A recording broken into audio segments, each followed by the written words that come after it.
In the Valley of Whispering Peaks, echoes were everything. Pilgrims and kings would travel for months just to stand on the precipice and shout a powerful word: glory, wealth, victory.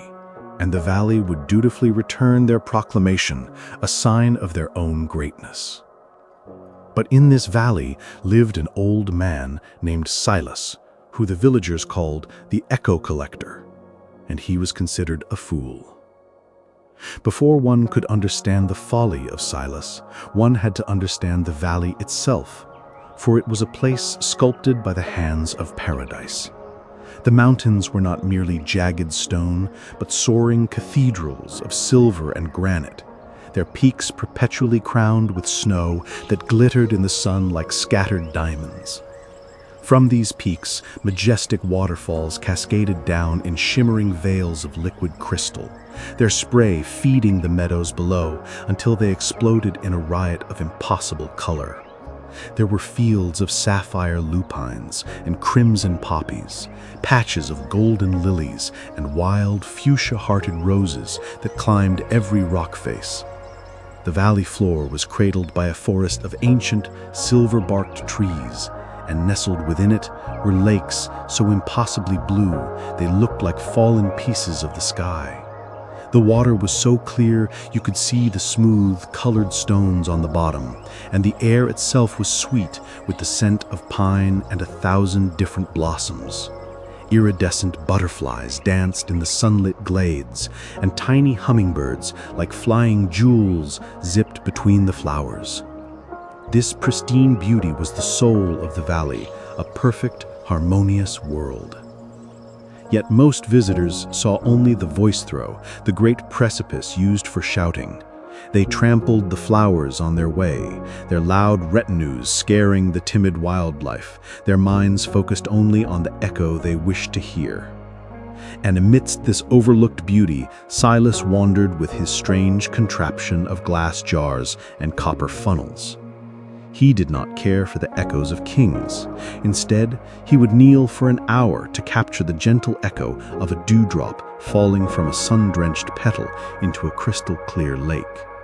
He collected the whisper-thin echo of the wind as it combed through the fields of sapphire lupines. He treasured the soft, fluttering echo of a butterfly's wings as it settled on a rose. These were his treasures, the small, authentic sounds of paradise itself. The villagers, their own senses dulled by the pursuit of loud echoes, would laugh. "Old Silas," they would say. "He prefers the sigh of a flower to the roar of a king." They would then turn back to the voice throw, shout their own ambitions, and feel their importance magnified by the thundering reply. They laughed at the old man, for who would want to own the echo of a forgotten thing? They laughed, that is, until the day the great silence came, and the valley refused to speak at all. It began without warning. A merchant shouted, "Prophet!" and the sound that returned was weak and thin. By the end of the week, there was nothing. A king could scream his name until he was hoarse, and the only sound was the wind, now carrying a mournful, empty tune. A cold, creeping blight fell on the heavenly valley.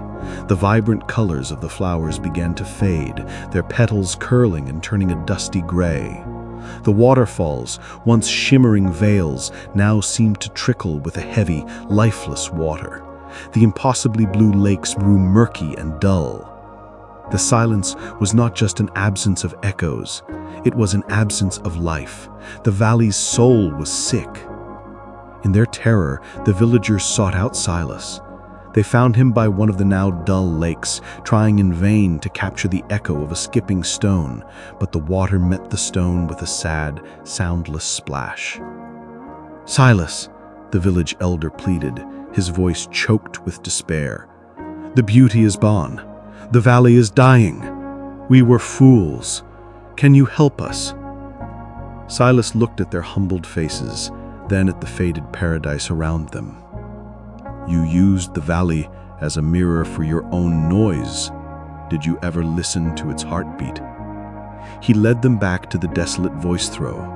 He carried only a small crystal chime and a single teardrop-shaped vial. He turned to Alara, a young girl whose heart ached for the lost echo of her mother's singing, a sound as beautiful as the valley itself. He told her, "The valley is not broken. It is listening. It is waiting to hear something as true and as beautiful as it is." Alara stepped to the edge, and she did not shout. She whispered a memory of her mother's song, a melody of pure, selfless love. As she finished, a single tear of remembrance rolled down her cheek and fell, landing perfectly on the crystal chime Silas held beneath it. The sound that rang out was not loud. It was a tiny, impossibly pure note filled with the authentic sound of love. And then the valley answered. The sound was not an echo, it was an awakening. A deep, resonant hum rose from the forest floor. The waterfalls began to shimmer again, their roar returning not as a crash, but as a chorus. A wave of vibrant color washed back over the meadows, the sapphire and crimson flowers unfurling their petals to the sky. The lakes cleared, their impossible blue returning in a breathtaking instant. The air filled with the symphony of a million tiny, perfect sounds. The rustling leaves, the humming of bees, the fluttering of wings. The valley was alive again. Its voice returned, not as a singular shouted echo, but as a harmonious chorus of life. The villagers stood in stunned, tearful silence, finally seeing the true, breathtaking beauty they had ignored for so long. They had spent their lives shouting to feel important, only to learn that the real magic was in the whispers of paradise all around them, waiting to be heard. True wisdom isn't found in the answers we shout, but in the quiet truths we are willing to hear. The real magic of life is in the symphony of small moments we often ignore. This is Narratives of Wisdom, a reminder that the greatest strength is hearing the whisper in the noise. So today, tune out the roar of the urgent. Listen to the gentle beauty you may have overlooked. What quiet truth will you listen for? Let us know in the comments. Cherish the small sounds, for they are the chorus of a life well lived.